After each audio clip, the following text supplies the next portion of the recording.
Students, स्वागत है आपका अपने YouTube channel the engineers class में। प्रीवियस लेक्चर में हम लोग पढ़ रहे थे लिमिट्स और हम लोगों ने लिमिट्स के कॉन्सेप्ट को समझा, लिमिट के बारे में जाना और उसकी प्रॉपर्टीज के बारे में जाना था।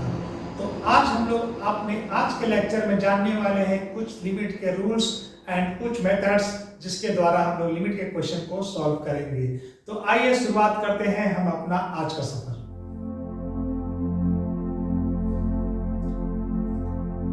स्टूडेंट्स, आज हम सबसे पहले बात करने जा रहे हैं लॉज ऑफ लिमिट्स की, जिसे हम लिमिट लॉज के नाम से जानते हैं, जिसके अंतर्गत हमें कुछ रूल्स देखने को मिलेंगे और वो रूल्स ऐसे होंगे कि जो आपके फंक्शंस हैं और फंक्शंस का अरिथमेटिकल रिलेशंस हैं। तो सबसे पहले जो हमारा रूल्स आने वाला है वो है first rule, that is addition rule.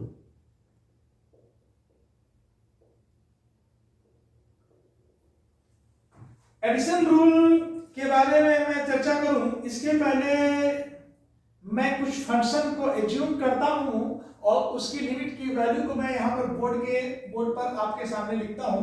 तो मेरे पास में लिमिट ऑफ फंक्शन fx है, x का फंक्शन दैट इज fx, और आपका जो x है, x अप्रोच कर रहा है c। तो जब हम इसकी लिमिट फाइंड करते हैं, जब हमारा x अप्रोच करता है c को, then limit of function x आपका अप्रोच करता है a। अगेन हमारे पास में एक दूसरा फंक्शन है, we have another function that is gx and the limit of gx at same condition where x approaches to c, then limit of gx when x approaches to c, then as x approaches to c, then limit of gx is closely approaching to b। तो addition rule के अंतर्गत अगर हम इन दो function का addition करते हैं तो हमारा लिमिट क्या होगा या फिर उस लिमिट की वैल्यू क्या होगी फंक्शंस के सम की। तो हमारे पास में दो फंक्शन है, पहला फंक्शन है fx and second our function in gx, and if we add it and then find the limit of the sum of the functions, then it is written as limit fx plus gx and x approaches to c equal to limit x approaches to c fx plus limit x approaches to c of function gx। तो जो हमारा इस function का जो सम है और arithmetical relations function के बीच में एडिशन का है, तो इनका जो सम का लिमिट होगा वो इस फंक्शन के लिमिट और इस फंक्शन gx जो फंक्शन है इसके लिमिट के सम के बराबर होगा। और हम यहाँ पर एज्यूम कर चुके हैं कि limit fx is approaching to a, then the value of this function is a whenever the x approaches to c। Similarly यहाँ पर आप देखिए कि limit of function gx x approaches to c, that is approaching to b, and putting this value here we have the numerical answer as a plus b। ये हमारा पहला rule है कि अगर आप किसी फंक्शन के सम का लिमिट निकालते हैं तो उस फंक्शन के लिमिट्स के सम के बराबर आपको लिमिट की वैल्यू मिलेगी, and that is a plus B. Similarly हमारा सेकेंड रूल जो है वो डिफरेंस रूल है, and difference rules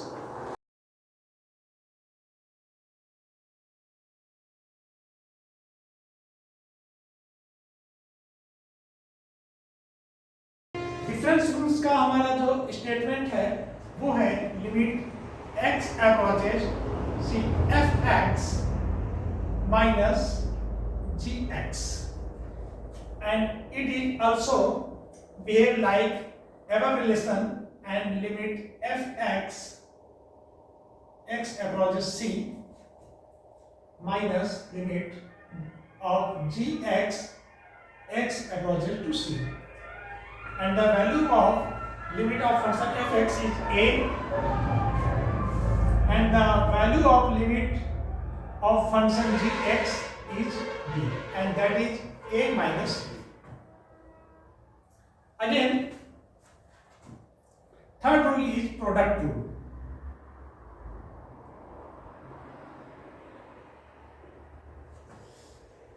Limit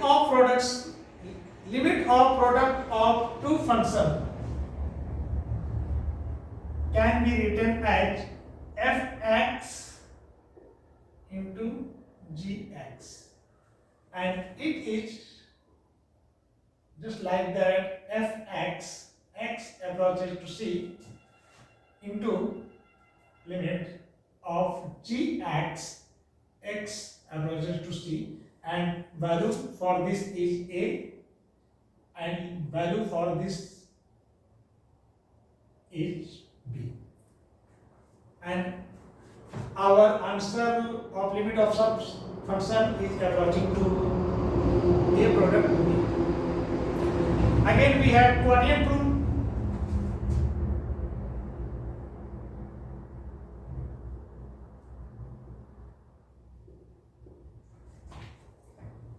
Here limit of function fx divided by gx and x approaches to c. हमारे पास स्टूडेंट्स एक function ऐसा है जो कि फंक्शन fx और gx का रेशियो डिफाइन कर रहा है। इस कंडीशन पे हम इसके लिमिट को पार्शियली इस तरह से सॉल्व कर सकते हैं। Limit of function fx x approaches to c divided by limit of gx x approaches to c, and that is the value of upper part is a and value of denominator part is b, and our answer is approaching to a divided by b. Again, another rule is constant multiple rule.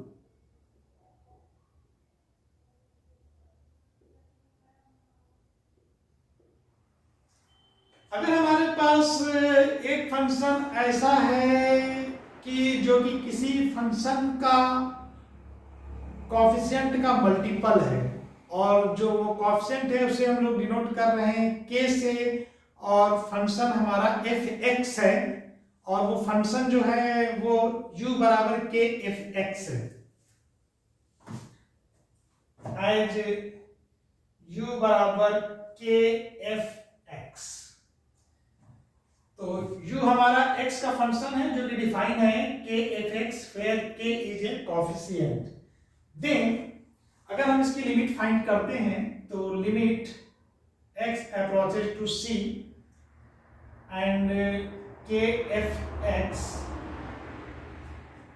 तो हमारा जो इसका answer approaching करेगा, limit जो इसका approach करेगा वो approach करेगा k limit x approaches c fx, and जब हम इसकी वैल्यू पुट करते हैं तो इसकी वैल्यू पुट करते हैं जो कि हमारा k, and that is k into a। तो इस तरह से हमें लिमिट के लॉज को लगा करके क्वेश्चन को सॉल्व करना है। लास्ट हमारे पास में एक फॉर्मूला और है, एक रूल और है जो कि है पावर रूल।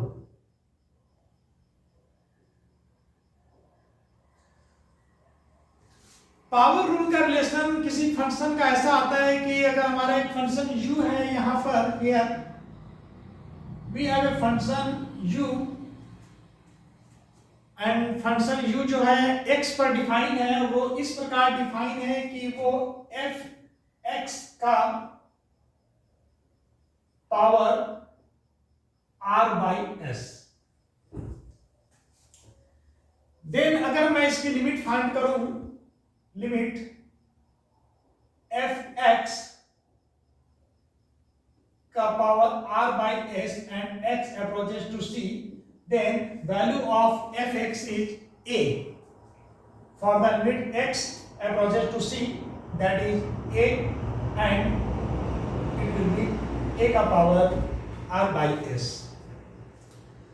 तो स्टूडेंट्स इन सारे लॉज को आप देखिए कि जब भी ऐसी कंडीशंस लिमिट को सॉल्व करते समय आती है तो हम लोग इन लॉज का यूज करेंगे, इन रूल्स को अप्लाई करेंगे। तो आप इसे अपने नोटबुक पे नोट डाउन कर लीजिए। फर्दर मैं इसे वाइप करता हूं।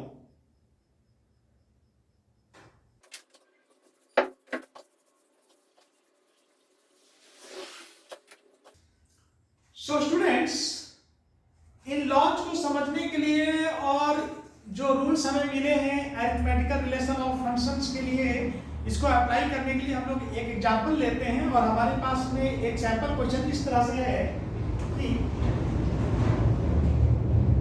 Limit x approaches to c, x का power 4 plus 3x square plus 3 divided by x square plus 5। So आप यहां देख सकते हैं कि जो हमारा जो यहां पर फंक्शन डिफाइन हो रहा है वो यहां पर क्वाड्रेंट रूल को फॉलो कर रहा है, क्योंकि एक फंक्शन ऊपर में है जो कि x का power 4 plus 3x square plus 3 है और दूसरा फंक्शन यहां पर है x स्क्वायर प्लस 5। तो इसे हम लिख सकते हैं limit x approaches to c, x का power 4 plus 3x square plus 3 divided by limit x approaches to c, x square plus 5।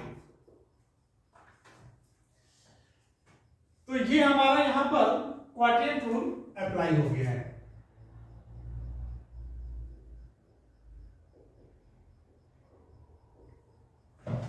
Again आप न्यूमरेटर पार्ट में देखते हैं, यहां पर आपको समेशन नजर आ रहा है। तो यहां पर हम एडिशन रूल को अगर अप्लाई करते हैं तो इसे हम लिख सकते हैं limit x approaches to c, x4 plus limit x approaches to c 3x square plus limit x approaches c, that is 3। और फॉर द डिनोमिनेटर पार्ट फिर से हम एडिशन रूल को अप्लाई करते हैं और यहां पर x square plus limit x approaches c, that is 5। तो यहां पर हमने जो अप्लाई किया है वो एडिशन रूल को अप्लाई किया।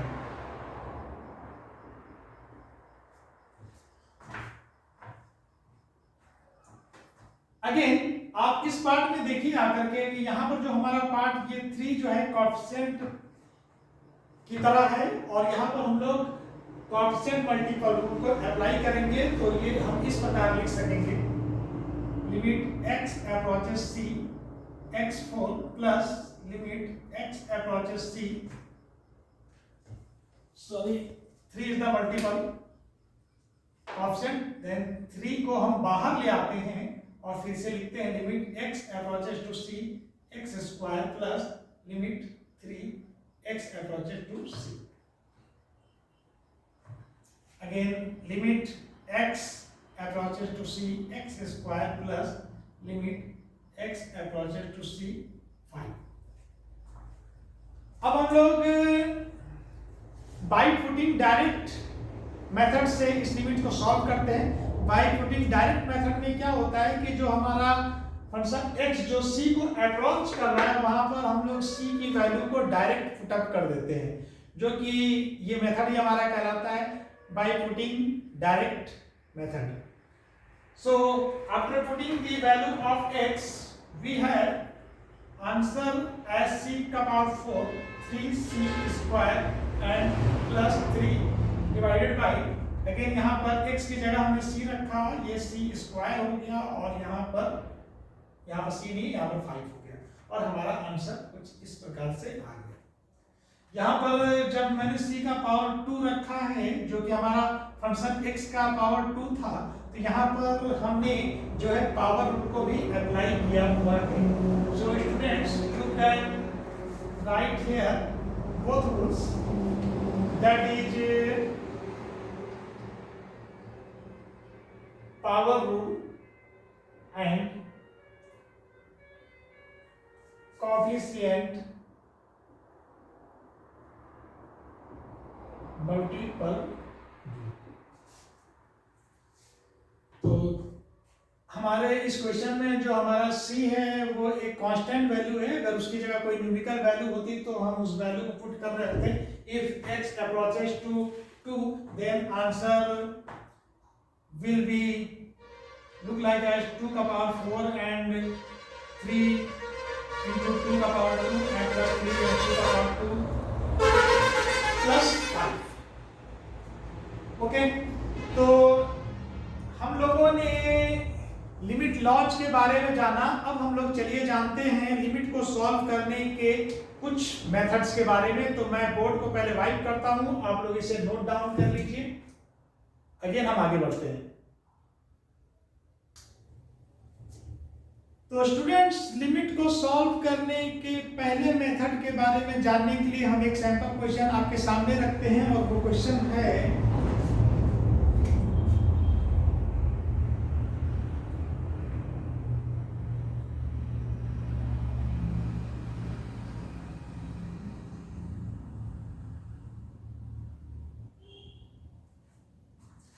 हमारे पास एक फंक्शन कुछ इस प्रकार है कि फंक्शन जो x का फंक्शन है, जहां पर वेरिएबल x है, और फंक्शन कुछ ऐसा है कि f(x) equal to x cube minus 8 divided by x minus 2। And हमें जो लिमिट फाइंड करनी है वो हमें फाइंड करनी है x अप्रोचिंग टू 2, कि जैसे जैसे हमारा जो x है वो 2 के करीब होगा, तो हमारा लिमिट जो होगा किस न्यूमेरिकल वैल्यू के करीब जाने वाला है, ये हम लोग फाइंड करते हैं। तो इस क्वेश्चन को हम लोग लिखेंगे in form of limit x approaching to 2 x cube minus 8। तो इन प्रीवियस एग्जांपल मैंने आपको एक मेथड बताया जहां पर हम लोग वैल्यू को डायरेक्ट पुटअप करते हैं। तो सबसे पहले हम उसी मेथड को यूज करते हैं और देखते हैं कि हमें यहाँ पर क्या कुछ मिल रहा होता है। तो अगर x की जगह पर मैंने यहाँ पर पुटअप किया है 2 को, एंड 2 का power 3 minus 8 and divided by 2 minus 2, again it is 2 का power 3 that is 8 minus 8 and 2 minus 2 0 and we have 0 by 0। और यहाँ पर एक प्रॉब्लम क्रिएट हो रही है। अगर मैं डायरेक्ट पुटअप करता हूँ तो ये हमारा एक नॉन डिटरमिनेंट फॉर्म है, जो कि नॉट आंसरेबल है, क्योंकि the part denominator is 0 and it can not be defined. So हम ऐसे प्रॉब्लम को फिर सॉल्व करने के लिए एक दूसरा मेथड यूज करेंगे, और वो मेथड है कि looking for the common factor. अगर आप यहां पर कॉमन फैक्टर को फाइंड कर लेते हैं तो फिर आप इस क्वेश्चन को इजीली सॉल्व कर सकते हैं। आप इस क्वेश्चन में देख रहे होंगे कि यहां पर एक सिंपल वैल्यू है x minus 2 and that x cube minus 8। तो आपको देखना है कि क्या x माइनस 2 जो है न्यूमरेटर को फुली डिवाइड कर सकता है कि नहीं। तो सबसे पहले हम x क्यूब माइनस 8 को x माइनस 2 से डिवाइड करके देखते हैं, क्योंकि हमारा फंक्शन बिल्कुल वैसे ही डिफाइंड है। ओके, देन अगर मैंने इसे पहले जिस तरीके से मैंने बताया डायरेक्ट पुटअप की जो मैंने वैल्यू रखी, यहाँ पर मैंने डायरेक्टली रख दिया है। तो अगर उसे लिमिट के फॉर्म में भी मैं लिख के रखता हूँ तो वो सारे लॉज जो मैंने इसके पहले हम लोगों ने सीखे थे वो कुछ ऐसे हो जाएंगे। x approaches to 2 minus limit 8 divided by limit x approaches to 2 minus limit 2x approaches to 2। अब हम यहाँ पर अगर x अप्रोचिंग 2 की वैल्यू यहाँ पर रखते हैं तो 2 का power 3 minus 8 and that is 2 minus 2 equal to 8 minus 8 by 0 by that is 0 by 0 and it is non determinant form. मैंने पूरी तरह से लैंग्वेज को फॉलो करते हुए जो भी जिस तरह से हमें लिमिट को सॉल्व करना चाहिए, जिस लैंग्वेज को यूज करना चाहिए, मैंने उसको यूज किया और हमें फिर से वही नॉन डिटरमिनेंट फॉर्म मिला है जो कि it is not well defined. Again मैं फिर से आता हूँ और जो हम लोग जानने वाले हैं, अगर ऐसी प्रॉब्लम आ रही है तो इस क्वेश्चन को सॉल्व करने के लिए कि हमारा जो फंक्शन है वो एक फंक्शन के डिवीजन में है, तो फर्स्ट भी हमें देखना है क्या ये जो फंक्शन है ये न्यूमरेटर फंक्शन को फुली डिवाइड कर सकता है कि नहीं. तो हम डिवाइड करके देखते हैं. x minus 2 x cube minus 8 x square x cube और ये इससे मल्टीपल हुआ minus 2x square minus plus 2x square minus 8. Again हम डिवाइड करते हैं,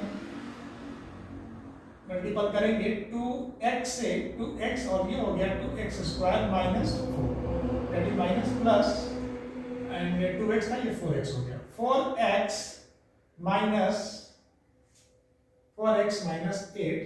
अब हम इसे डिवाइड करते हैं. 4 से मैं अगर मल्टीप्लाई करता हूं तो मुझे मिलता है 4x और 4 minus 2 that is 8 and it is completely terminated. तो हम देख रहे हैं कि x minus 2 जो है x cube minus 8 को fully divide कर देता है. Then it is the factor of x cube minus 8. Then it can be written as x square plus 2x plus 4. तो स्टूडेंट्स अब हम यहाँ पर x की अप्रोचिंग जो वैल्यू है हम लोग अपने लिमिट लॉज को यूज करके वैल्यू को डायरेक्ट पुट अप कर सकते हैं. मैं यहाँ पर थोड़ा सा स्पेस बनाता हूँ और इसे वाइट करता हूँ. तो अब हमें इस टर्म की लिमिट फाइंड करनी है जो कि होगी limit x approaches to 2 x square plus limit x approaches to 2x plus limit x approaches to 4 और ये आपका एडिशन रूल को फॉलो कर रहा है. Again limit x approaches to 2x square plus यहाँ पर आपका कोएफिशिएंट है, कोएफिशिएंट बाहर निकल करके आ गया limit x approaches to 2 plus limit 4x approaches to 2. अब हम लोग x की वैल्यू को पुट अप करते हैं और लिमिट के फॉर्म को लिखना बंद कर देते हैं. तो ऐसा करता हूं तो मुझे मिलता है 2 का स्क्वायर प्लस 2 इंटू 2 आपका कोएफिशिएंट था 2 इंटू और x की जगह पर 2 प्लस और ये आपका यहाँ पर कोई x नहीं है and it is 4.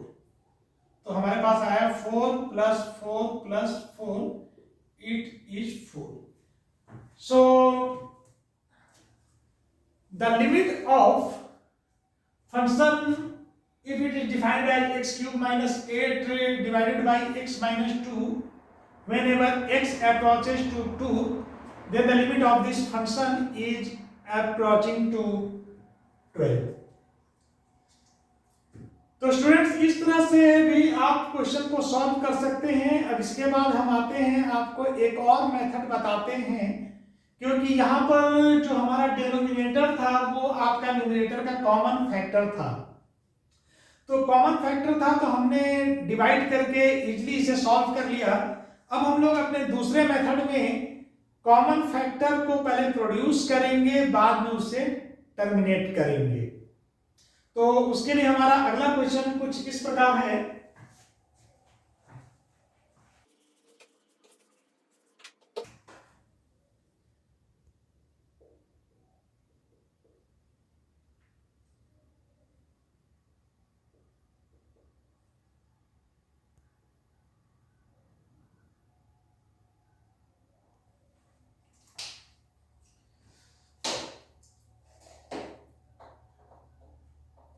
Just look at this board.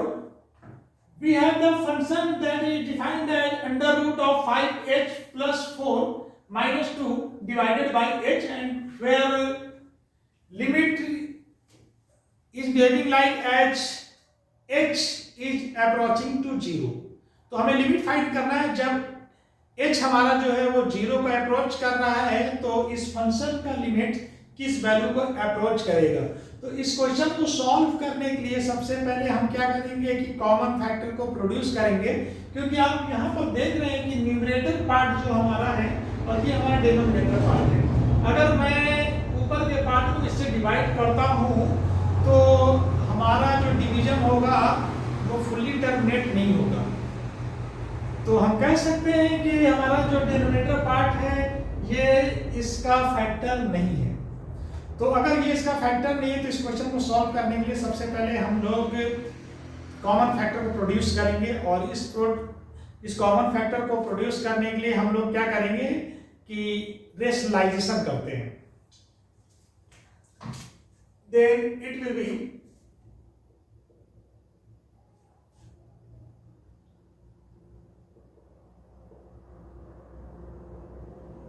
हम क्या करते हैं कि इसे रेशनलाइज करते हैं और हम मल्टीपल करते हैं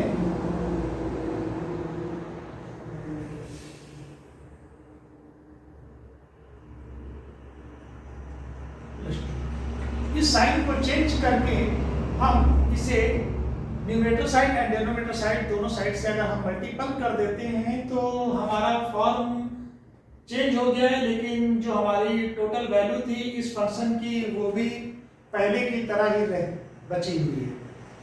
तो अब हम इसे अगर आगे सॉल्व करते हैं तो आप इस पार्ट को देखिए। अगर मैं इसे एज्यूम करूं like a and 2 is like b, then a minus b and this part is a plus b.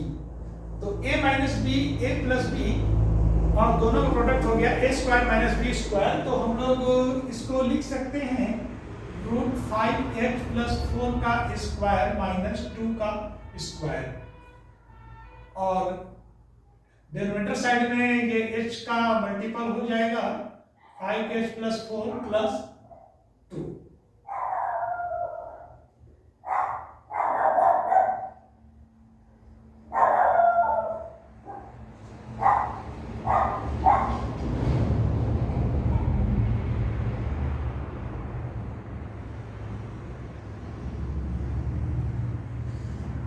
अब हमने इसे आगे सॉल्व किया तो इस 4 से इस 4 को हमने कैंसिल आउट किया, और फिर हमारा आगे हमें मिला 5h divided by h, 5h plus 4 plus 2। तो अब आप दोनों साइड में देख रहे हैं कि आपके न्यूमरेटर जो है h का मल्टीपल है और आपका डिनोमिनेटर भी जो है वो आपका h का मल्टीपल है। सो हमने बाय रेशनलाइजिंग प्रोसेस हमने कॉमन फैक्टर को प्रोड्यूस किया है, और हम लोग इसे टर्मिनेट कर देंगे। यहाँ पर हमारा h है, यहाँ पर हमारा h है, और ये कॉमन फैक्टर हमें h के रूप में मिल रहा है, और ये दोनों कैंसिल आउट हो जा रहे हैं।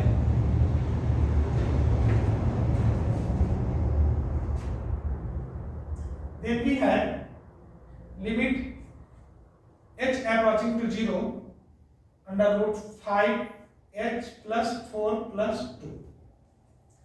अब हम लोग यहाँ पर डायरेक्ट वैल्यू पुट अप करते हैं h की, और इसे हम लोग सॉल्व कर लेते हैं।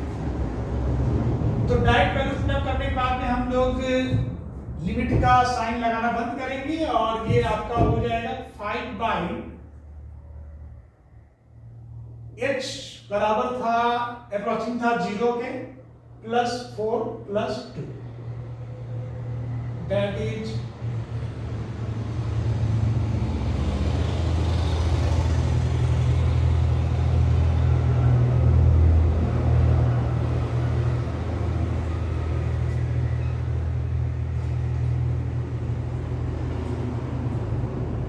और ये हमारा हो गया 5 अंडर रूट 4 प्लस 2 एंड 4 का अंडर रूट 2 प्लस 2 एंड हमारा आंसर आया 5/4। तो limit of this function whenever x is approaching to h is approaching to 0, then the limit of this function is approaching to 5/4।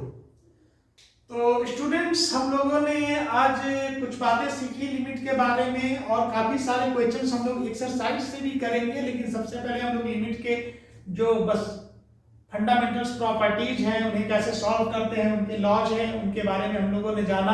कुछ laws अभी और हैं, उनके बारे में हम लोग अगले लेक्चर में स्टडी करेंगे। आज हमने जाना लिमिट लॉज के बारे में, फिर हमने जाना कि अगर आपके पास में कोई कॉमन फैक्टर है तो फिर आप नॉन डिटरमिनेंट फॉर्म वाले जो आपके क्वेश्चंस होते हैं उसको आप लिमिट में कैसे सॉल्व करते हैं। और अगर आपको कॉमन फैक्टर नहीं मिल रहा है तो बाय रेशनलाइजिंग मेथड आप लोग सबसे पहले कॉमन फैक्टर को प्रोड्यूस करते हैं, उसके बाद में कॉमन फैक्टर को हम लोग टर्मिनेट कर लेते हैं। उम्मीद है आपको ये पूरी बातें समझ में आई होंगी। तो कीप स्टडिंग, मिलते हैं हम लोग अपने अगले वीडियो में। तब तक के लिए गुड बाय स्टूडेंट।